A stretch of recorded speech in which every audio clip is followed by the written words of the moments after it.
Welcome to Read with Pride, a podcast focused on LGBTQIA+ literature brought to you by the Ocean County Library's Ocean Pride Committee. Hi, this is Diane, pronouns she, her, from Toms River, and I'm on the Ocean Pride Committee. Hi, my name is Valerie. My pronouns are she, her. I'm a librarian at the Lakewood branch of the Ocean County Library, and I am also a member of the Ocean Pride Committee. In this month's podcast, we'll be talking about Glassworks by Olivia Wolfgang-Smith, which explores the fallout from flawed versions of love that is needy or unpredictable or simply withheld. The author's linking of different characters in this multi-generational tale takes on many forms, including glass. It takes place primarily in Boston and New York City, spanning the years from 1910 to 2015. That's a lot of ground to cover, and the book is divided into 4 large sections, each occurring decades after the previous one. All right, so let's get into it. All right.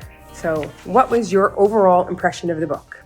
My overall impression of the book was that I wanted there to be more of it at the end. It was like each section stopped at such a critical point. And like you ended up catching up later to find out what the fallout had been from the previous section. But at the end, I think it's the sort of the softest cutoff in terms of the action that leads up to the very end of the book. The character's in sort of like the safest place out of everybody, out of the other sections. And I wanted there to be more of an exploration backwards, I guess, because in the blurb in the inside of the book, it talks about the 4th character Flip really working to undo the intergenerational trauma and secrecy. And we don't get a lot of that, I feel like. Yeah, I agree. I think that the 4 different generations, I thought that was interesting the way they formatted it.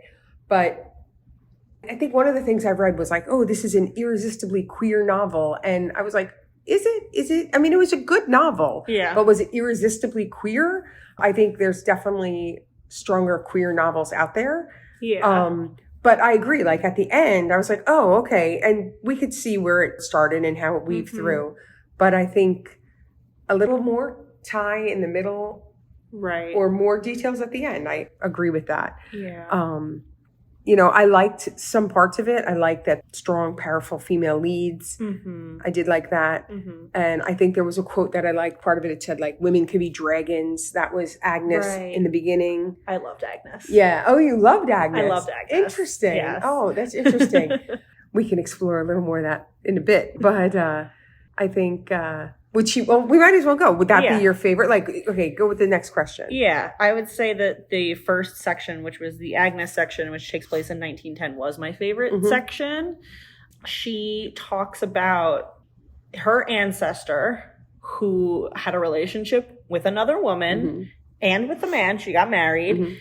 And how they had this relationship and whatever they did, which she only gets little bits and pieces of from letters that she finds, which her mother burns. Oh, yes. Which... oh my goodness. That part really set me up to expect, I think, more than what I ended up getting, because what ends up happening, I feel like, is rather than leaving a record, which she got from her ancestors and was able to see, to be like, they had this relationship that was different, but worked for them, and they built this family legacy and family wealth, which was then passed down to her and she was in charge of.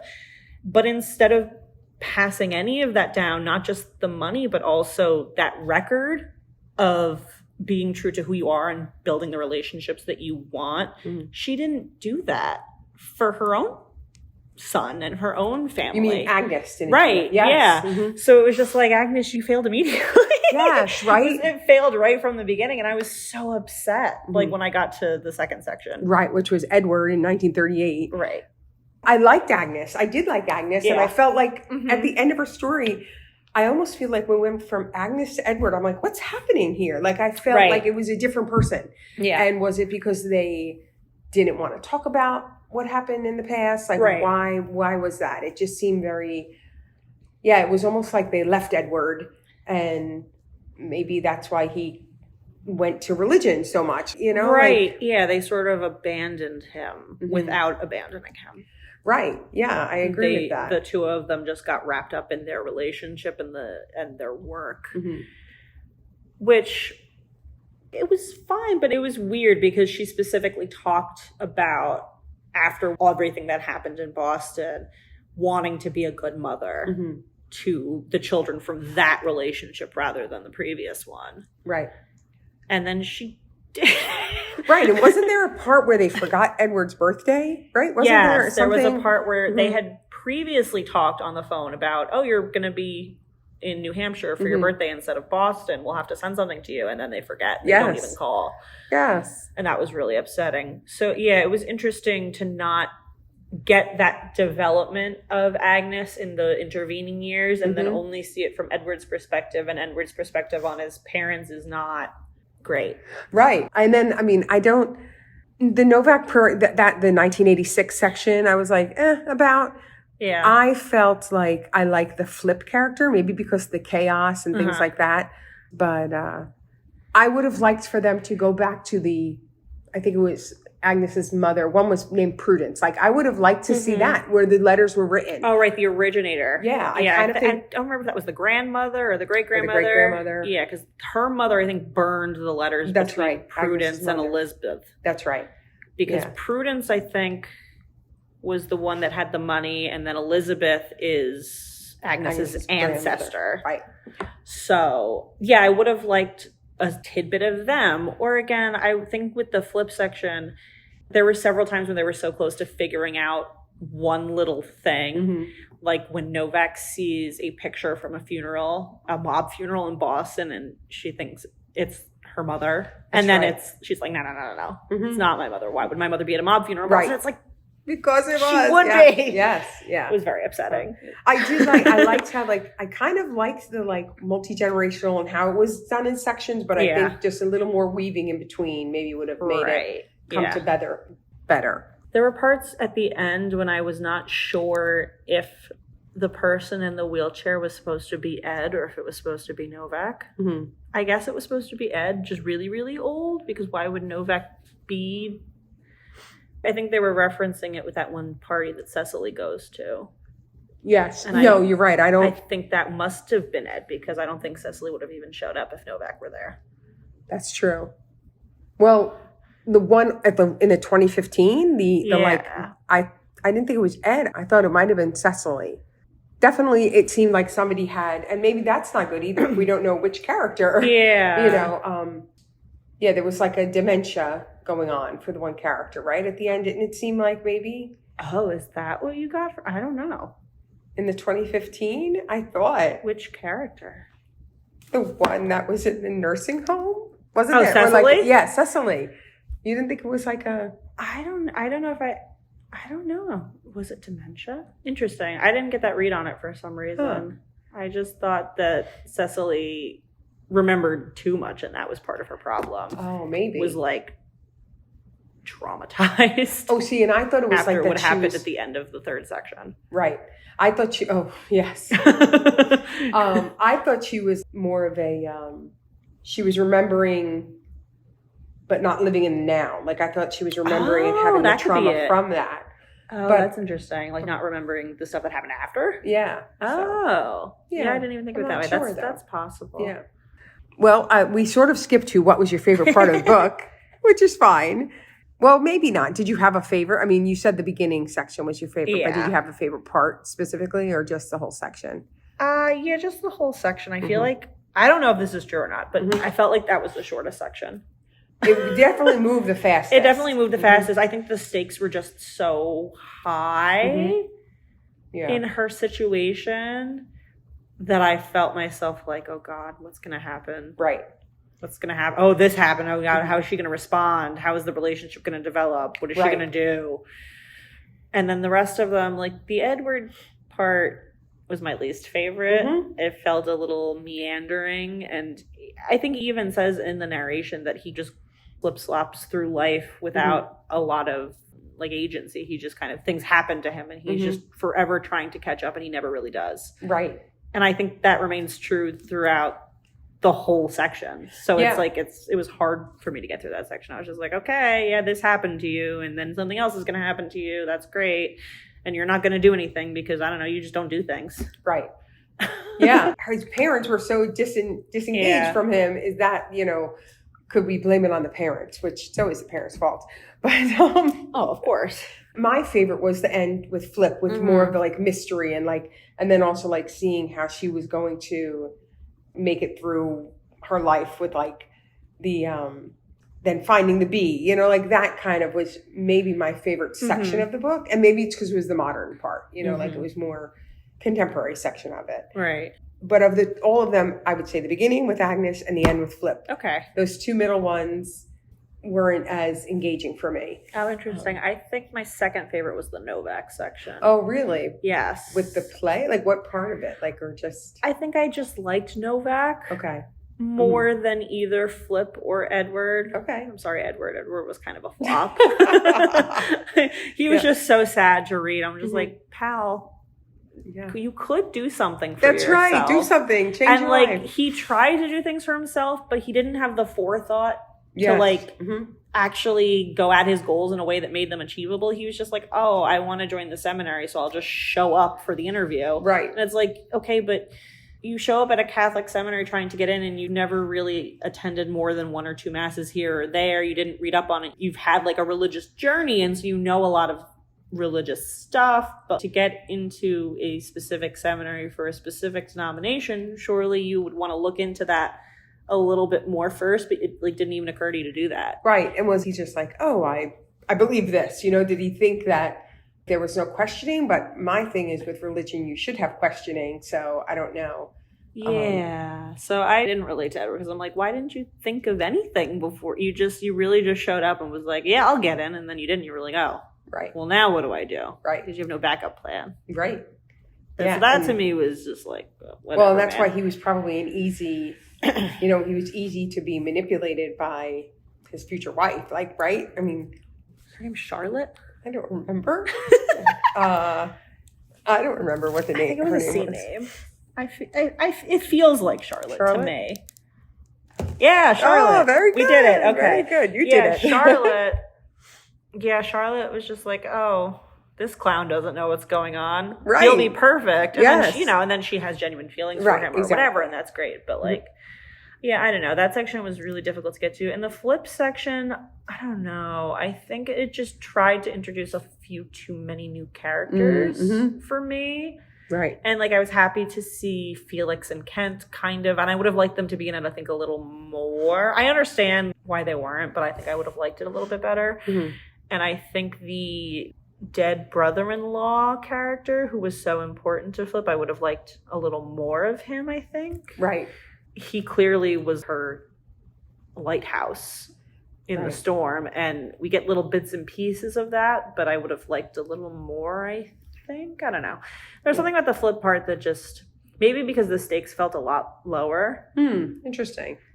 To me than like, especially the way it ended. Like, Agnes has just done something very permanent, let's say. Edward has to flee the mob. Yes. And Novak may or may not survive the end of her section. Yeah. I think there was something at the end of Flips that they said something like, disaster waiting, barely waiting to happen. That's the quote. And then like, watch where you're going. Like that was what the friend said to Flip right at the end, like, watch where you're going. And I kind of felt like, yeah, you just got to watch where you're going, Flip. And maybe because her story isn't over. We didn't get to the, because the book had to end, but her story didn't end. So maybe, and the romantic part, not that romance is, but, and I'm always like, and they lived happily ever after. That's what my brain goes to. Yeah. But definitely there was challenges ahead, I think, for Flip. Oh, yeah, definitely challenges ahead. But I think this, like I said, I think the stakes were a little lower. Yeah. And so I was just like, oh, it's just over. And Flip also didn't uncover as much of the mystery as I would have liked. Mm-hmm. Again, I was really hoping for more of the past to have been revealed to actually try to break the cycle more. But I guess it's more realistic that it wasn't discovered in a way. Right. And I think in Agnes's section, she even talks a little bit about, oh, if this were a book, I would run into this person right now, but it's not a book. And so he's not waiting around the corner for me. She does say that. So I guess it makes narrative sense because that has already been talked about. Like, it's not going to conveniently all fall into your lap. Right. This is her debut, Olivia Wolfgang-Smith. It's her debut novel. Came out, I think, in 2023. Well, I'm jumping again. I know she has another book coming out next year called Mutual Interest. I do want to read it. I do too. Like when I read it, I'm like, oh, it sounds like a good book. And I did like her writing. Yes. I just wanted more, like, intertwined. Yes. So in that, I would definitely read again. I think the second book, not that they're connected at all. Right. But I think it's just like turn of the 20th century, someone's just determined to flee her origins in New York and avoid repeating her parents' dull, limited life. I feel like it sounds like an interesting book. So we'll see. But it's that's like coming out. If the Agnes section had its own book. Yes, that's in true. In terms of like the general setting of time period. And again, because that was my favorite section, I'm like, okay, I think this author has a good sense of this time period in terms of being able to put me in it. So I'm interested to see what a full-length book that at least deals a lot with this time period. I don't know if it spans over a long period of time the way this one does, but it seems to be more focused on these characters, the main character, rather than the main characters, several generations of that family. So I'm interested to read another turn of the century novel. So it says it's, he said turn of the century, and it says it's a beguiling story of queer romance, empire, and power. It sounds like it should be a good one. Mutual Interest, coming out in February. Yes, I'm looking forward to it. Okay. Did you find any similarities between you and any of the characters, or who did you relate to the most? I don't know if I found similarities, but I went to Flip. I felt like she was more chaotic, and my life has been chaotic at many times. I got you. So that's why I feel like I saw more similarities. But I can also, as being married and divorced, I can relate to, maybe I can relate to Agnes. Not that I had a horrible marriage, that wasn't the part, but just the married part of it, Yeah. So yeah, I guess so. That would be. Yeah. I think I found myself relating to Novak the most. Okay. Because I felt like Novak was very secure in who she was and herself. Even though, like, we do see a change because in her section, she is referred to with she, her. But then in Flip section, we find out that they're using they, them pronouns. Right. But in the third part in the 80s, Novak seemed very secure in who they were and trying their best to help people around them, but not always 100% being able to understand how to do that. Heart 100% in the right place, just not quite sure of what to do and doing the wrong thing sometimes also. Yes. But also feeling like, am I actually holding people back? Right. By doing what I'm doing? Providing safety for Felix. Because that was something that was part of their dynamic. And I think Novak was proud of the fact that Felix was able to be sheltered. Right. But when Felix got out of that situation that he was in, he didn't talk to Novak for weeks. Right. And Novak had no idea what was going on. It was like, Felix doesn't actually need me in that same way. So I kind of related to that, being very secure in who you are as a person, but not necessarily always knowing how to relate to others. Okay. Well, what's interesting when you say that she was secure, but she used different pronouns, I think the reality is Novak was that was the 1981, 1986. Like, right. Really, they, them weren't as common, it's only in the last, I'd say 10 years that people are much more like open about using they, them pronouns or plural pronouns. Would that be the right term? Plural pronouns? I don't know, because I don't even think of them as plural pronouns, because again, like if somebody loses something, you'd say this person left their wallet here. Right, and that would be referring to a single person. Right. Just because a lot of common usage is used plural, it's a gender neutral pronoun. Right. Right. And many other countries, it would just be like, oh, that's it, Right. Because of the way the language is gendered. Yeah. Are there any books that you would compare this to? Okay. So we first started thinking about this, I was like, I don't know. But then I was poking around a little bit. And one of the read-alikes that I saw on Novelist, our database, was The Immortalists by Chloe Benjamin, which I read. And I was like, I can kind of see that. And that book is about a family of 4 teenaged kids that go to see this fortune teller who tells them the year they're going to die. Okay. And then it spirals over all their stories of what happens then. some of them are sort of living in a way that sort of seems like a self-fulfilling prophecy because the year is perhaps a little closer than you might want it to be. And there are other members of the family who are just like, ugh, whatever. That was just some old person that didn't know what they were talking about. And I'm going to live my life the way I want to live it. And I don't care what that year was, you know.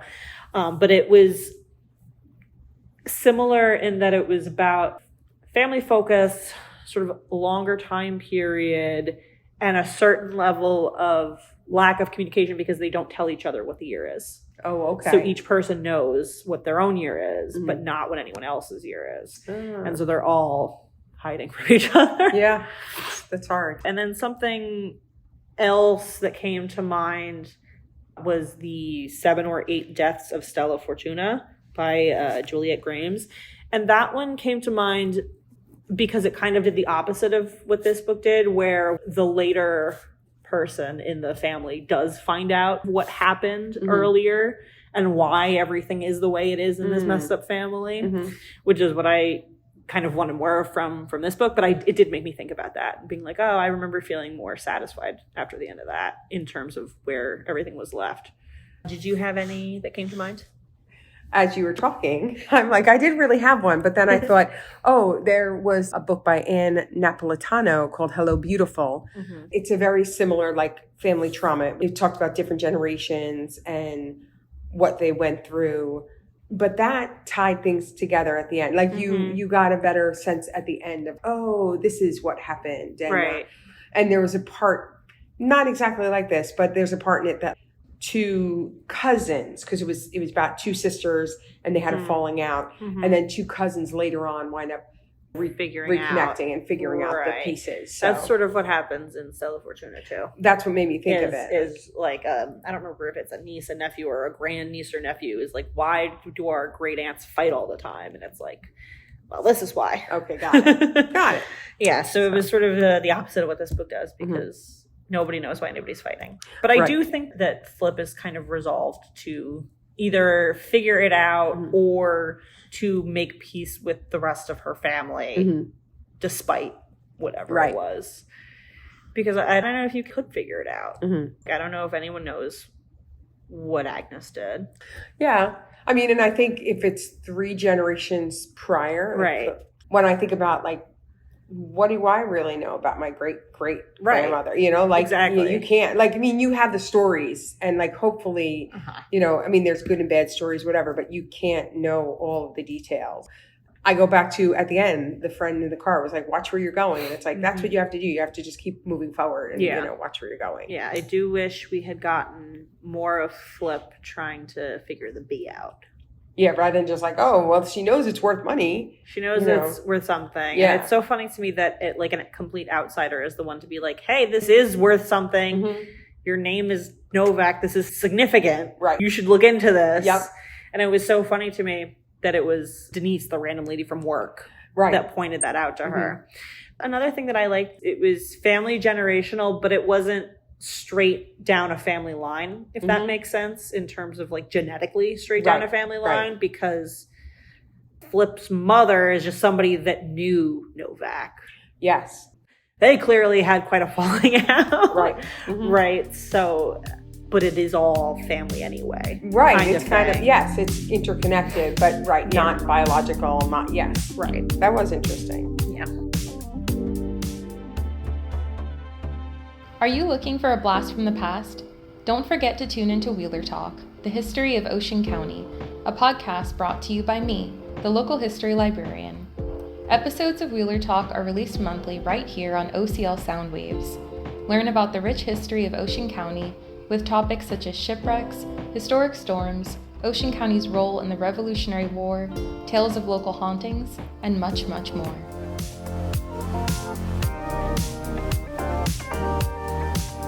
What did you think was the significance, did you feel, of the title Glassworks? All our point of view characters work with glass in one way or another.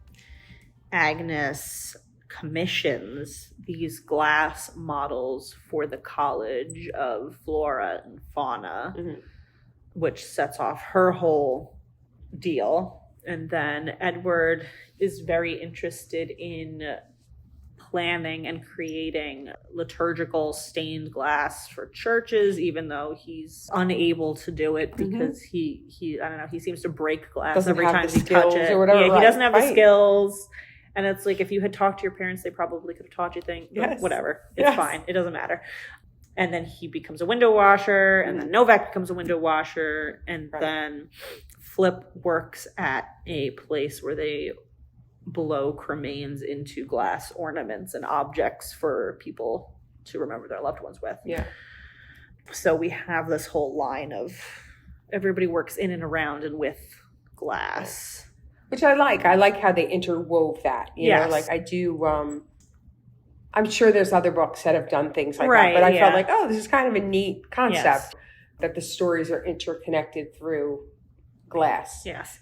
And I did also enjoy that glass was used in different ways by the different generations. We have very scientific and very artistic, but also just, I don't know how you would describe window washing, but like very physically demanding, but highly skilled work at the same time. Right.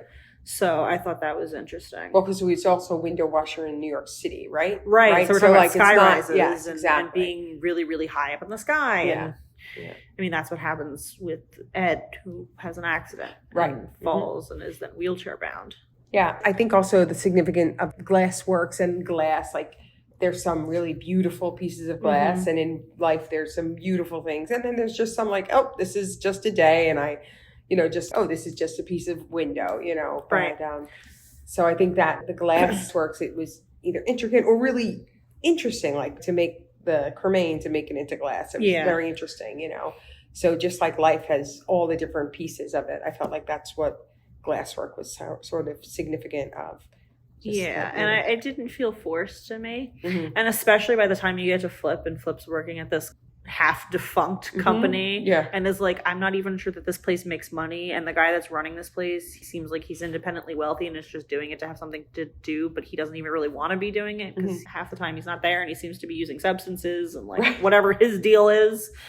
And that felt very true to like 2015 to me, to be running a half scam online business. Yeah, I wonder. I mean, and I guess like this came out in 2023, and I don't know how long it takes to go from a book to a published book. You know, like, so when was it finished, and did she finish it around 2017 or 2015, or like it would be interesting to see like what would her take at 2030, like what would the next character be in the next Glassworks or whatever. What did you think of the timeline of the 4 sections and the years? Because it seems like the first 2 and then the last 2 were each closer to each other, and then there was quite a big gap in the middle. I liked the timeline. I thought it was interesting. I felt like the gaps, again, I would have wanted more in between. And maybe not so much. Well, even after the Agnes to the Edward, I felt like, what's happening? What is going on? Now, I listened to it on audio. Right. So I do also think that, like, if I had the physical book and I saw, like, but you read the physical book, so maybe you could say, like, maybe I would be like, oh, this is different. Because at first I'm like, what's happening? Who the heck is Edward? Because the book, the sections, they're definitive sections and they start with the year. It definitely started with the year, so I knew that. But I just felt like... No, I feel like there's like a blank page and like something, yeah. Yeah, so you knew like significantly you were moving into a different section. Yeah. I like to listen to music when I read. Oh, okay. So I changed the music between sections. Oh, okay, neat. I thought that was fun. So for the first section, I looked for like Gilded Age music. So I was listening to that, and then in the Edward section, I was listening to Depression-era jazz.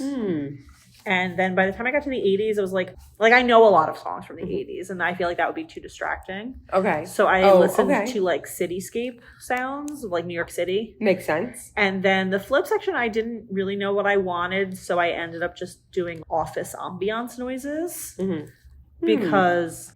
I can't listen to 2015 music. Like, I listened to it. I was there. So I'm not doing that. And then I'll just start singing. And that's not really the point of this. And I prefer, like, instrumental or, like, minimal words. Like, when I was listening to the jazz, it had words. So I turned it down quite a bit to kind of make it muffled. So I wasn't paying too much attention to what was being said in the music. But I think just the feeling of starting a new job in like a weird office gave me like, okay, that was something that sort of was central to Flip's story, was this weird job that she ended up getting. I'm not really sure what other sounds I could have picked for Flip. Yeah, I felt like her job was very like dingy place. Like that was my impression. My of it, impression was like, this is a weird place because it has the glass blowing studio. So it's not in like a regular office. Right. Like industrial type of. It's probably in like an industrial park. Yeah. There's a studio in the back. We know they have like a security force that guards the place at night. And it seemed like there's just Martin and Denise are the only two other people there. Right. But I couldn't really get a sense of what other sounds felt appropriate to me. Yeah. Because it seemed like there was no one significant place for a lot of the action. Like Flip spent a fair amount of time at work. Flip spent a fair amount of time at home. Right. That was the hardest one for me to choose what sort of So how do you, this is very interesting to me. How do you like, you don't know going into it, you knew the year. So how did you choose as you're reading it? You choose the sound? Yeah, I left the cityscape on when Flip section started because I knew that I wasn't going to listen to like 2015 radio pop music because again, I would just get distracted. And I usually don't like things where people are singing, or at least where people are singing in a language that I understand, because then I just get distracted. Right, I get that. So I left the cityscapes on until I got the vibe that that employment was important, and then Flip got the weird office job, and I was like, okay, like office noises could do it, that could be fine. But yeah, that was definitely the hardest one because I felt like Flip section was really internal and it wasn't so much about the setting in a way, and I don't know if that's just because it's modern and so the setting just seems whatever, it's just now, who cares. Interesting. As opposed to think about 1910, I find it useful to put on what would these people maybe have heard. Right, yeah. And I tend to do that. So like I tend to either geolocate, if it takes place somewhere else, I might listen to music from that country or from composers from that country, even if it's not the right time period. So I usually do place or time. Sometimes both if I'm lucky, but like place or time. Very like thoughtful process in choosing. Like I think that's very interesting. Well, like one of our colleagues, she'll read and watch a baseball game, which that would be hard to me, right? How could you do that? No, right? I would just watch the baseball game. Yes, of course. Maybe if I was reading something I'd read before where it didn't matter so much if my attention was taken away. But if I'm going to do a second task while watching a game, it'll probably be like cross stitching or something that doesn't require like folding laundry or something, right? Take so much. Yeah, I agree. Yeah, no, listening to music is about the most that I can handle in terms of other stimuli. Yeah. Interesting. Yeah. I don't even know what question. Oh, was this a question of the timeline? Yeah, we were talking about the yeah. Well, so I have the book, so I'm like, let me look at it, you know. So each section is just the page, like 1986. Yeah. But interestingly, in the beginning, now this you don't get. Obviously, quote about I glass. I probably did get the thing about being a glass modeler skill. That I'm sure was read. Right. You know, because the audio. But then they have the picture, which is, I guess, what the original Agnes and... Oh, I wonder if that's Foxglove. I'm going to look it up. Okay. So like there's an interesting picture about what it looks like, you know, one of the pieces of glass. So this says, how to become a glass modeler of skill. And this was written in 1889 by Leopold Bashkwa. I don't know. It doesn't look to me like it's Foxglove. So I guess it's just some sort of glass flower model. Yeah. And interestingly, this little thing in the beginning talks about generations, like how to become it. You know, you have to have a great grandfather who loved it, and then they'll pass it down. And but I like this. And as his son, you could try your hand, and it is your own fault if you do not succeed. Does that mean it was Edward's fault that he didn't succeed? But if you don't have ancestors, it's not your fault. So that was interesting. I don't remember reading that. I know I did. I'm not getting Foxglove from this. No. Not at all. No, not at all. I guess it's just random. Just flowers. a random. Okay. Yeah, that's fine. They made interesting many models. Yeah. So I think that's fine. Okay, so then how did we feel about the ending? I kind of said I wanted it to be a little bit more connected, but what do you think? Yeah, I wanted more connections too. And definitely the big gap between the 1938 Edward and the 1986. That's a really big gap. And there's a lot of things that happened I'm sure, in their lives and in the world, which they did touch on, you know, about his hand. Wasn't it his hand? So that he couldn't get drafted, you know. So it definitely touched on them. And I think that a little part of it, Charlotte, his wife, knew that she kind of was like, he's not going to make it, so I've got to do this. Right. Like, I think that was her way, like, this guy's never going to make it in the army. Yeah, no, absolutely not. And then the accident.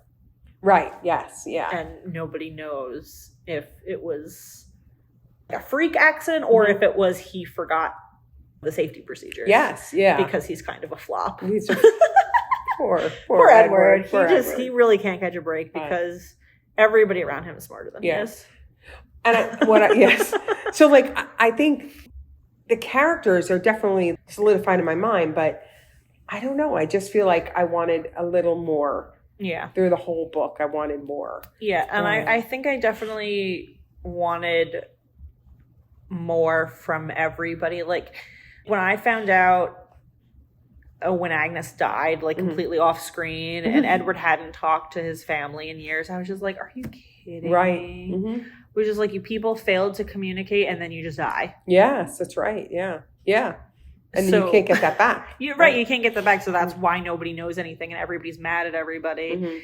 And everybody thinks poorly of the people that came before them. It's because you don't have any idea what they went through because nobody talked about it. Yeah. Like Edward mentions when he's walking around Boston, oh, my parents might have come here and they probably met checking out the same library book and then immediately fell in love and got married. And it's like, no. Yeah, right. That is not at all what happened. Right. Yeah, to have such a history and to not know it. Not know anything about it. And it's all lost because there's no real record. Yeah, and do you think generations in the past didn't? They definitely talked, but yeah, I wonder, like, did they not share the stories? Like, the parents didn't talk to their children, and whereas I think now maybe we share more. I think I share more with my children story-wise, but I don't know. To a certain extent, I understand not implicating your child in a crime. Right. But it gets to a certain point that he didn't even know any of the good stuff. Yeah. So I felt like they could have talked to him more without, again, telling him the full story of what happened in Boston. It frustrated me so much when Flip was talking about walking around the Carter garden or whatever. It's like, you have no idea that's your ancestors' family. That's your... Yes. This is all connected and you don't even know. Yeah. I don't know that Edward even knew what his mother's maiden name was. No, probably not. It didn't seem to ever occur to him. Yeah. And I don't know that that's because he kind of lives in his own little world or if they really didn't tell him, because I think both are kind of on the table. Yeah. It's a combination of this kid, his head is in the clouds, but also his family doesn't tell him anything. Right. And why didn't they? You know, well, I think the time, like those was just the time. They just didn't share it. Okay. So here we go. 5 quick thoughts. So 1, would you recommend this book to someone on the street?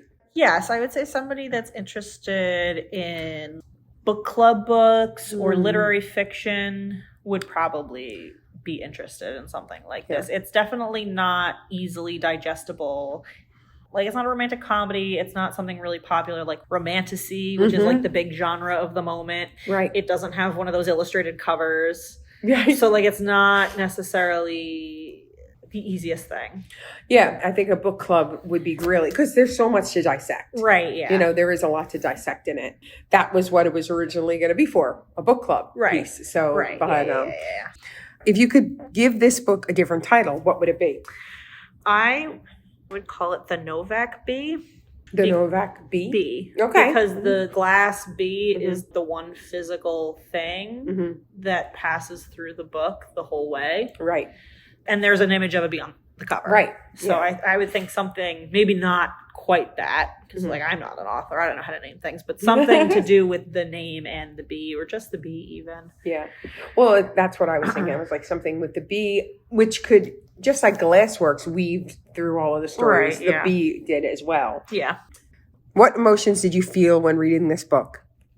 As each section came to the end, it was like buildup of anxiety and then let down. Oh, no. Because it ended. Then you have to read the next section and then work backwards to find out what the consequences of the end of the previous section were, while also learning about the new character. Mm-hmm. So it was just like, it was a lot of build and then whoosh, back down to, okay, we're at square one again. Right. Right. Many times I read a book, I'm like, oh, I laughed, I cried. Like, there wasn't a lot of like, I didn't feel very like, this is fun, you know. It wasn't a lot. It wasn't funny, no humor. It was not out loud emotions. It was very inside emotions, very internal. It was definitely more of a thinking. It was a thoughtful book, which is why I feel like anxiety is like a thinking emotion to a certain extent. Oh yeah, so.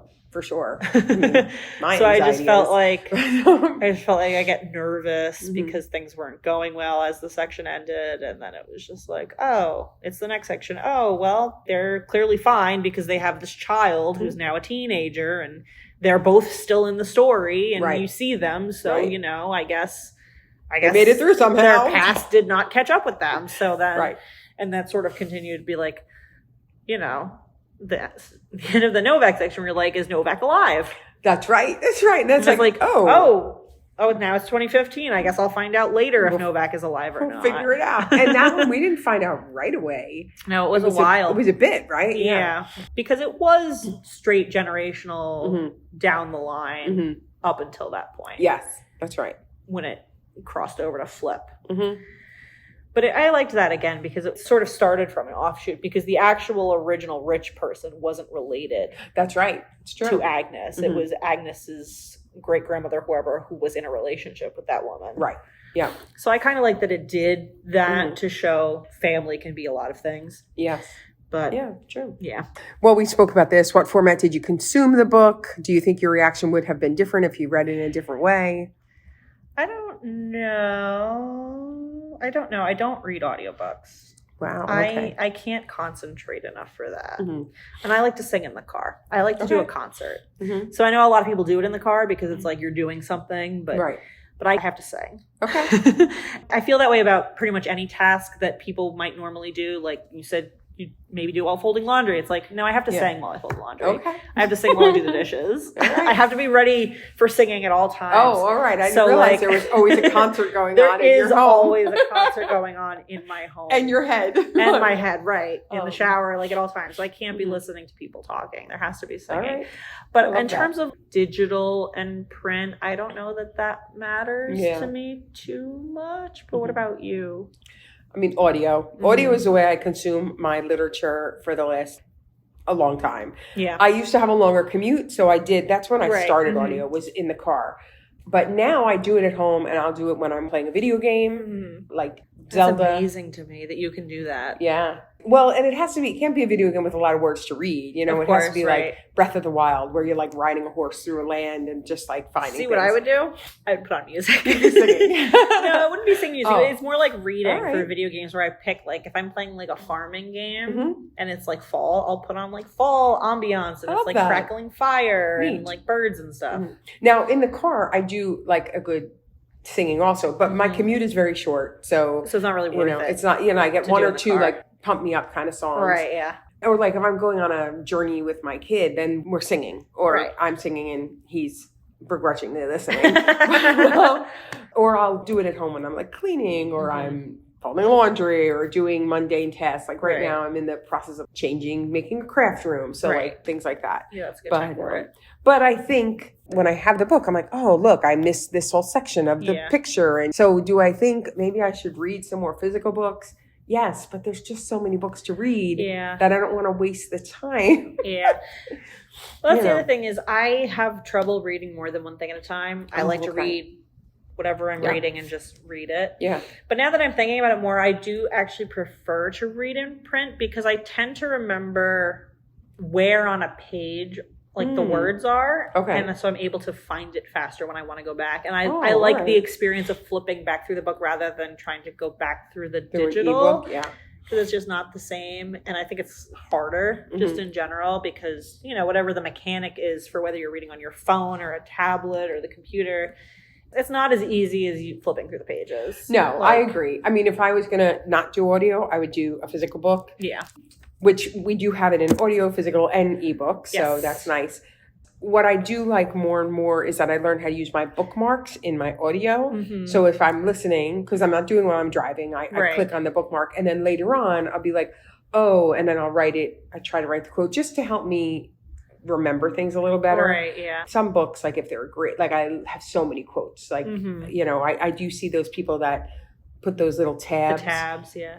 I don't put nearly that many because I'm like, how can you tab every other page? Like, I don't know. How can you buy that many tabs? And like, and then they get cuter and cuter, so you want to get different. And then there are people, like I watch YouTube videos online of people annotating their books, and it's like, oh well, I have to pick the color scheme, and it's like, how do you have that many tabs so you can pick a color scheme? Right. Or like, don't you lose something in annotating that much? You know, like, like, are you losing, like, not just the joy of reading? And maybe not if that's joyful for them. Who am I to say? Right. But sometimes I just want to read it and not. Yeah, sometimes I watch these videos and I'm like, is there something wrong with me that I don't annotate? And like, I don't go back and dissect it to this degree, but I'm like, I don't think so. If I really like a book, I know I really like it, and I will just read it again. Yeah, that's right. And again, I do kind of remember where on a page something is. And there's so many books to read. I don't want to waste time really dissecting it. I mean, I like to discuss it, but I'm like, I want to get to the next book. Yes. You know, like I just found a new series, and I'm like, oh, I want the next book. I want the next book. And that's why when I am listening on audio, I'm sometimes bumping up to 2.0, and so. And I can't do that. Yeah. When it starts to get too chipmunky, like it's the opposite of ASMR, which is supposed to like give you good tickle. It gives me like bad tickle. It's like nails on a chalkboard. I'm like, I'm like, chipmunk, please stop. Please stop. You're scaring me. Yeah. Sometimes my kid will be like, that is way too fast. And I'm like, because if I get, it depends on the narrator, especially if it's a narrator that's got an English accent, I tend to bump it up. And sometimes I will go like, if I'm getting close to the end of the book, or close to the end of the night, I feel like I can listen to it faster as I'm reading it. Then I'll be like that's interesting. 2.1, 2.15, and that is really, but if I turn it back on the next day and I'm like, whoa, what was I thinking? So the more I listen to it, the faster I can go. It's really interesting. All right. If you could pick a theme song for this book, what would it be? Okay. So I thought about this for quite a while. And I went back and forth between several songs on the same album.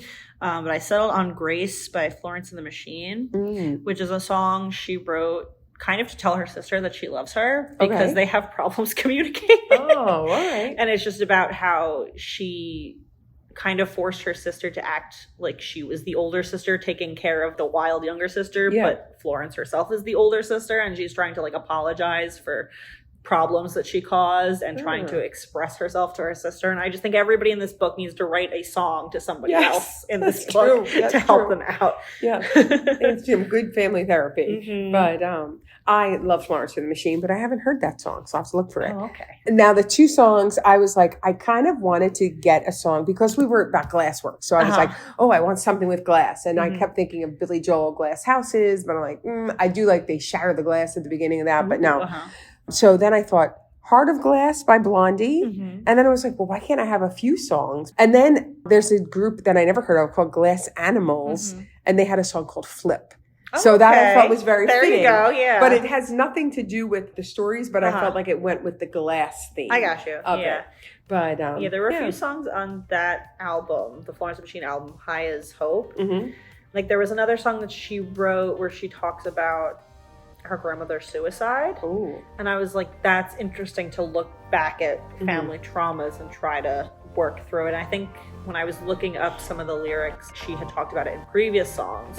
But there was just a lot of songs on that 2018 album that I felt were circling a lot of this same healing old trauma, trying to find a way to love the people that are around you kind of thing. All right. So that's it. That wraps up our book talk. So, thank you. You're quite welcome. Thank you for joining us today. Be sure to visit the Ocean County Library's website for more podcasts and events. All the titles mentioned in today's episode can be found throughout the Ocean County Library, free with your library card. Until next time, happy reading.